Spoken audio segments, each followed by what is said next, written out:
Xidiga garabka uga ciyaara kooxda Chelsea ee Eden Hazard ayaa lagu soo waramayaa in uu tallaabo weyn oo muhiim ah u qaaday ku biirista kooxda Real Madrid, sida ay sheegayaan wararka ka imaanaya dalka France.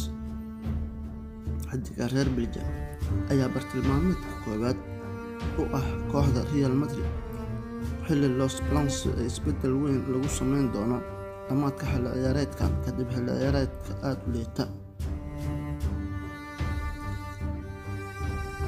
Kooxda Real Madrid ayaa aad u soo cusboonaysiisatay xiisaha ay u qabto xidiga kadib soo laabashadii Zinedine Zidane oo taageero weyn u ah xidiga reer Belgium.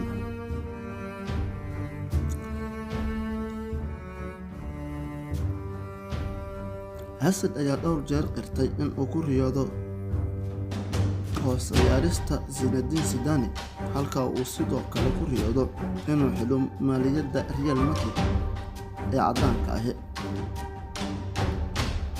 Kooxda Real Madrid iyo Chelsea ayaa la fahamsan yahay in ay haatan ka wada xaajoonayaan qiimaha xidiga oo Chelsea doonayso inay 100 milyan ku bixiso, halka Los Blancos ay diyaar la tahay 85 milyan.